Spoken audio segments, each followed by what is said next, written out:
மதிப்பிற்குரிய திரு விஜயாலன் அவர்களே, திரு குருசாமி மயில்வாகனன் அவர்களே, திரு கற்பூர சுந்தர பாண்டியன் அவர்களே, திரு மாரி செர்வாய் அவர்களே, திருமதி ராதா தேவர் அவர்களே, திரு மதுசூதன் பெருமாள் அவர்களே, அழைப்பாளர்களே, என் இனிய மாணவ செல்வங்களே,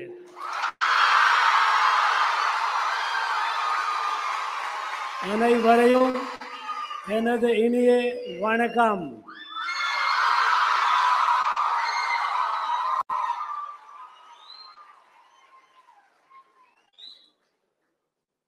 I am humbled, happy, and hopeful to be part of this event today. I am humbled because this is in memory of perhaps the first freedom fighter of India who lit the fire of national freedom movement long before others woke up. They gave their life. I'm talking about Maruthu brothers. They gave their life by lighting the fire of India's independence,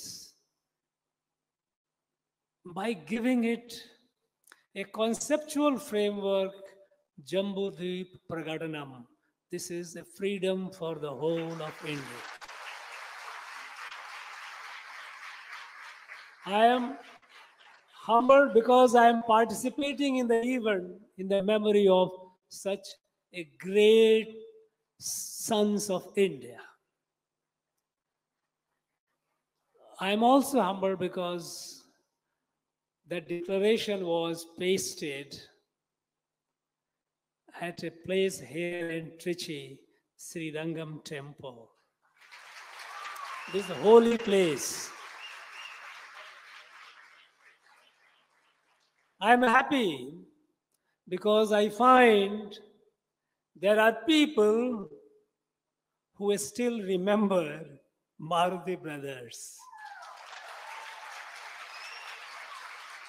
There are people, there are young students who are well informed about the calendar of their sacrifices.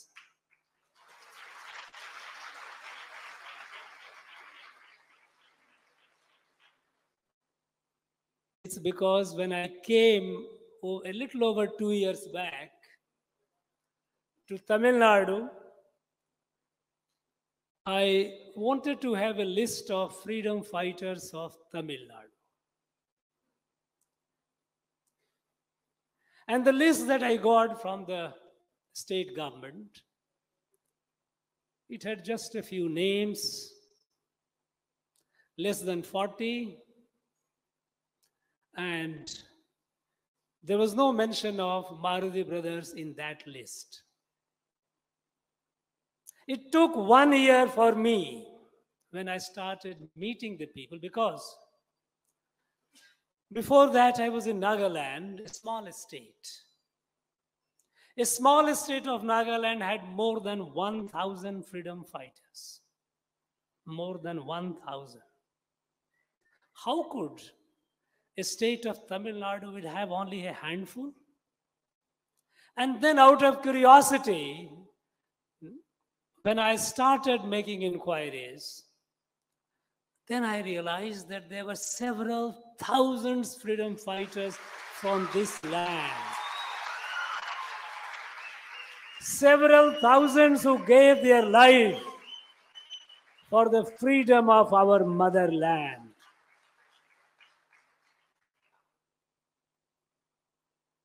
And when I didn't find mention of Maruthu brothers, not many people talking about him or about them, I was disappointed. But I am hopeful today when I see so many young people who know about Maruthu brothers, who know about their sacrifices, and I'm hopeful that you will be the torch bearers of the history, the proud history of our place, our people.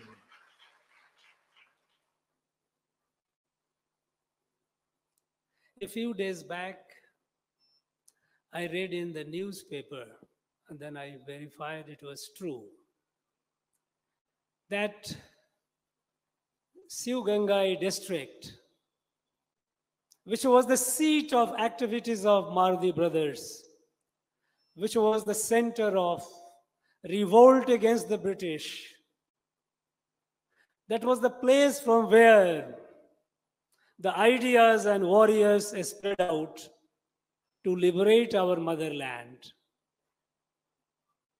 In that district, prohibitory order has been issued for people not to assemble. Or from 23rd, from today, till 31st of October. More than 5 persons cannot assemble. People from other districts cannot come. And when I found the reason, what was the reason behind? The prohibitory order mentions that in 2012, 11 years back, there were some law and order incidents during this period, and some people were killed, unfortunate. And so that's the reason that mass celebration of these heroes, their sacrifices have been prohibited by an order, proclamatory order, under the Code of Criminal Procedure. I was shocked. I was shocked and outraged, in fact, because law and order incident may happen. It is for the administration, it is for the government to resolve the tension, to see that people who have differences, they come together.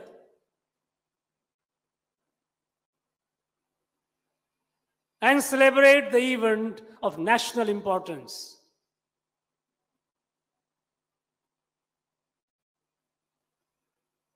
But instead of that, 11 years down the line, anticipating that there would be classes, this celebration of these great heroes and their sacrifices have been prohibited.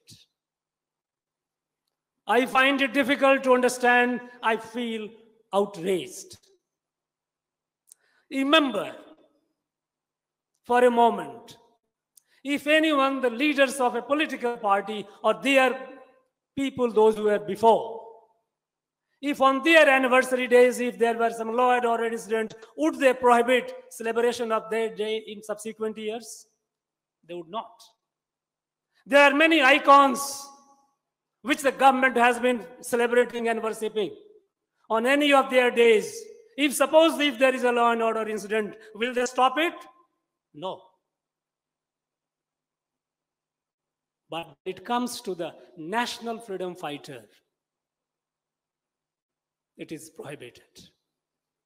Saying that one is Maruthu brothers, another is the day from 23rd to 31st is Muthuramalinga Thevar, another great national freedom fighter, a great associate of Netaji, who suffered for the freedom of our country.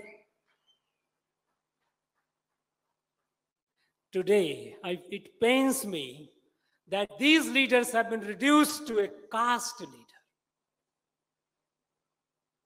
The person who fought for the freedom of the entire country. The people, those who did not discriminate or distinguish between caste, today they have been reduced to caste leader.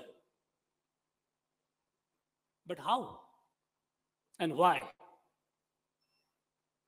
These national freedom fighters, if they were celebrated by the state, people would have joined. But since the state is trying to erase them from the memory of the people, it has been removed from the textbook of school textbooks, their contributions, though occasionally on their anniversaries, leaders go and put some flowers, obviously for the vote banks, for the getting the vote. But the fact that their acceptance, their recognition by the government, by the authority is not there, people start forgetting. But then the community from which these leaders came, that community cannot forget. And moreover, here is a society which is badly fragmented along caste lines. I have not come across any state in India where students go to school wearing the caste band. It is shocking. A society has been so fragmented in terms of caste. And when you have fragmented in terms of caste, and when the national hero is forgotten by the authorities, caste owns up. And this leader, the national leaders have been reduced to caste leaders today. And so, tensions happen.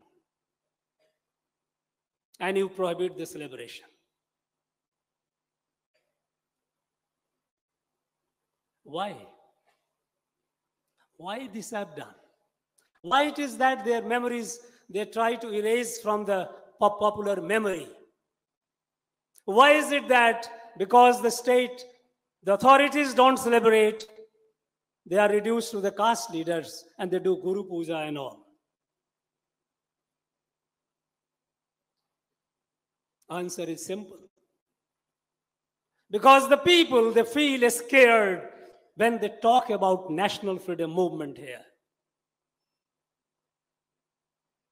Because those in authority, they are shy of talking about national freedom movement and national freedom warriors. Because the moment you talk about national freedom movement and national freedom warriors, they are exposed. Because they were the people who had worked against the national freedom movement. They were the people who collaborated with the British to defeat the national freedom movement. These are all matter of record.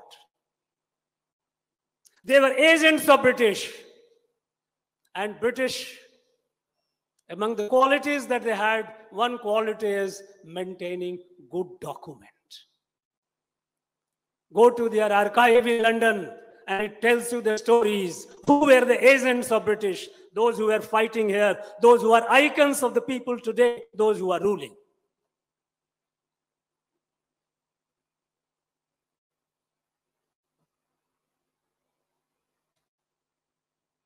Last year, on 2nd of October, an interesting thing happened. Mahatma Gandhi's birth anniversary. We had gone with other leaders to pay tribute to Mahatma Gandhi. On the side, there was a photo gallery, Mahatma Gandhi and freedom fighters. Mahatma Gandhi had visited this state, Tamil Nadu, so many times, at least 18 times. He had visited the nook and corner of the state. There was a large photo gallery, but in the entire gallery, there was not one Dravidian ideology icon present photo anywhere. And that created embarrassment that now that system of photo galleries abolished. This year, 2nd October, we went, paid floral tribute, came out. There was no photo exhibition because it was embarrassing. It was something that had exposed them.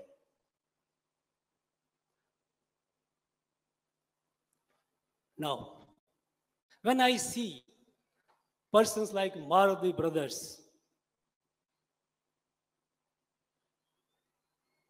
being reduced to caste leader, I wonder if Mahatma Gandhi,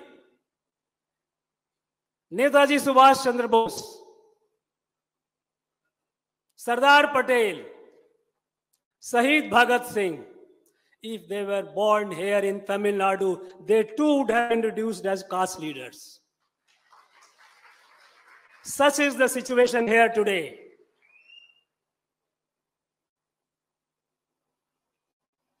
I think this is not acceptable. We cannot forget those who gave their life, who gave their blood for the freedom of our country. You know, this is ingratitude. And there is a curse of Tiruvalluvar. Tiruvalluvar, he elaborates the virtue of gratitude. And then he says, those who kill gratitude, those who forget to remember those who have given their life for them, they have no salvation, they have no future. Kural 110. Say nandri kondra magar ueville. It says, en nandri kondrarkum ueundam. Uyaville shay nandri kondra magarka.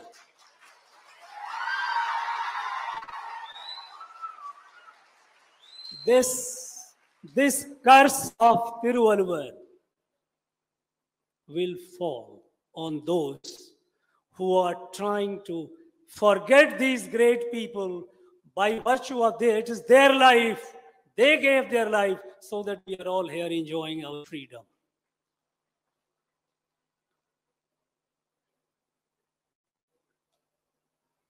An attempt has been made, and a concerted attempt has been made in this state to erase the history of this place, to write a parallel history of this place. They have created a false narrative of racial divide, Dravid and R.N. Ravi. But by the way, who was the father of this theory? Who gave this? Dravid theory. The Dravid is a separate race. Who gave it? It was Robert Caldwell. Robert Caldwell, he is the one who wrote the grammar of Dravidian language, and he tried to create a theory, a hypothesis that Dravid is a separate race. And by the way, do you know who was Robert Caldwell? I think many of you might not be aware. I have done the study. I have gone to London. I have studied there about the background of all these people. In 1813, British Parliament made a law. British Parliament made a law that is called India Charter Act 1813. Under that charter, which was what all British would do in India, one of the mandate of the British government was to evangelize India, to kill the culture and spirituality of India. Section 13, India Charter Act 1813. Those of you who are all students, go into and look into the act. Evangelization of India was an act of British Parliament. And after that, they started looking for volunteers who would come with the missionaries in this country. Educated people with a job prospect did not like to come. They had a better opportunity there. And even if they come to India, they came as an employee of the company. And later the British government, where they were better paid. So what they started doing? They started picking up a school dropout. A school dropout. And Robert Cardwell was a school dropout. He was not even 17 years of age. He could not clear his school examination, never went to a college or university. He came here and he, over the time, became somehow an expert on languages. He wrote the grammar of Dravidian language and he said that it is a different language, it's a different race. It was the British design to divide this country. It was the British design to fragment it as many as possible, and more so when the national freedom movement started, they became far more active. And it was at that point of time they started picking up collaborators, those who could help them, those who could work with them and help defeat the national freedom movement and see that the British continued here. On record, some of these people, those who are worshipped today here, they had gone to London, presented a memorandum not to give freedom to India. These are forgotten chapters of history, but be sure these are not lost. All these documents are there.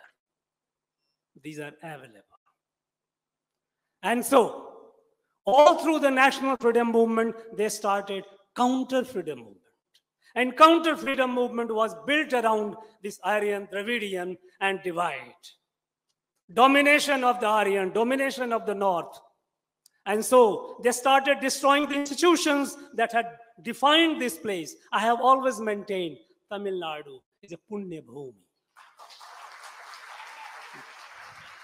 This is a land of great spiritual leaders, Siddhas, Rishis. This is a land which has produced large number of warriors. When Mahakavi Bharati said, Vedam Udayadu in the Nad, Nalla Virar Piranda in the Nad, this is Tamil Nadu.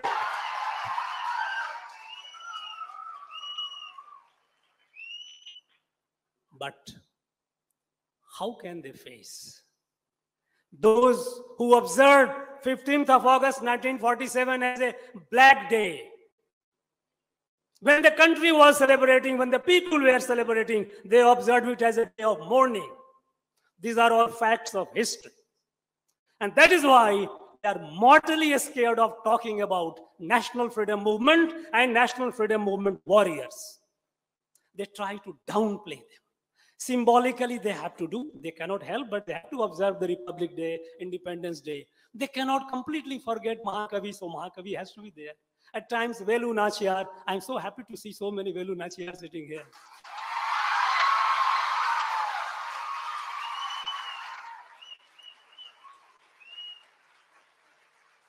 But the spirit is not there. We have to keep it. A people cannot be ungrateful. If we have to move forward with dignity, with grace, with heads high, we must remember our past, which is glorious. The sacrifices, I often go and talk when I visit Delhi and other places and tell the people, try to educate the people that look, the first national freedom war or movement, or I can call it the first war of independence, was not 1857, it was 1801.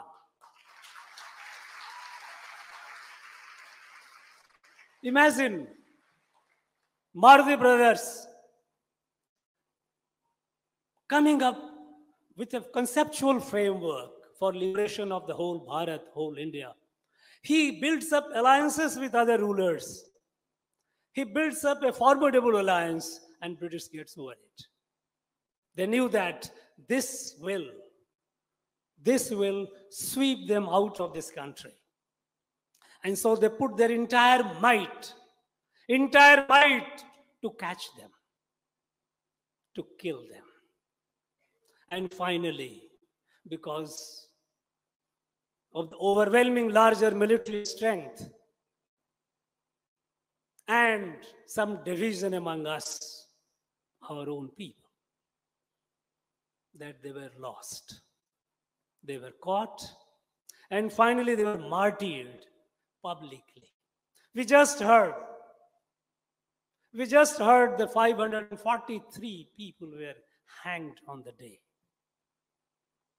And their heads were demonstrated on a pole for public display to demoralize the people. But then, people of this place are brave. They didn't get demoralized. Just 5 years later, 1806, Vellore, there was a massive revolt against the British.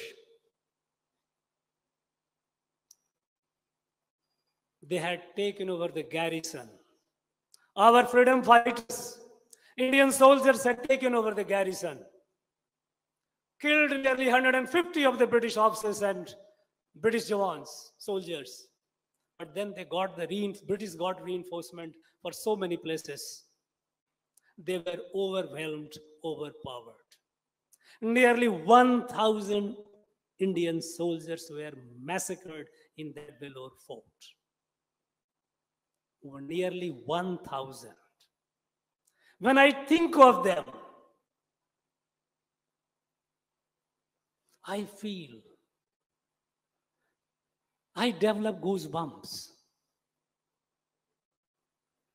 Imagine, people, those who gave their life, they were not insane people. They could have lived a comfortable, quiet life, earning salary basis. But they had something in them not to be under any foreign control. And so they revolted. All this history of our freedom fighters, we have to document. I feel very sad. When I came here, I also tried to understand how about PhD, our academia, PhD. You know, in the last about 3 decades, there are several thousand PhDs on a handful of these people, 5 people. These icons of Dravidian ideology, on them there are at least more than 5,000 plus PhDs. And when I went through the PhD thesis, it was all a propaganda material. It was not even a genuine research. It was essentially a license to get a job in the university as a professor. You do a PhD, you narrate the story which they like to listen, and you get a PhD and you get a job. Such an extreme politicization of the higher institution of learning is rare to see. And when I was looking into, I couldn't find one on Maruthu Pandya. There are people who have done their self-study. There are people who have done, but there is no PhD. I would have loved to see a large number of people, because after all, who have worked and who have done research on the lives and times of these great people. Because these great people, it was not their individual life. It was the collective life of the society. Their life and time reflects the kind of atrocities that British were committing on our society.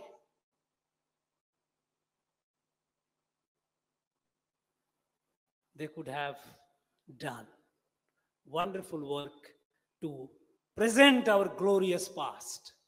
We know that we have large number of our people from Tamil Nadu have been taken to Malaysia, Sri Lanka, Fiji, and so many places. But do we know that how they were taken? They were taken as indentured slaves for working in their tea gardens, for working in their rubber plantation, or working in the tin industry in Malaysia. and sugarcane in Fiji. They were induced, they were abducted also. It was a slave trade. Slave trade. A similar trade happened in Northeast, in Assam, when the British enslaved thousands and thousands of people, the Adivasis people from central India, and took them for tea plantation, tea gardens there to work as indentured laborers. They were in between brokers, and the buyers used to look at the physical, open the mouth, whether you have teeth or not. Strip the woman, whether she is able to produce, she is of age where she can produce some children or not. Most inhuman treatment they had given. And similar was done here by our people, those who were taken to those places. Have we done this as a study? We have not done it. British have been glorified here. British have been glorified here, and I find today, even today, that people in higher position talking high of British rule. British did this, British did that. This must go. And I have a lot of hope on our young people, on our young generation. You will do it, I know for sure. Because you are the one who carry the responsibility of the past and duty of the future. Friends, I'm very happy. I'm very delighted. As I said, I'm humbled, happy, and hopeful to be part of this event. I wish the organizers my greetings and best wishes to them, because they had the capacity and desire to organize this event. I thank you all for participating in it. And I wish you all the very best in your future endeavor, especially the students, those who are aspiring for civil services. I wish you all the very best. Thank you very much.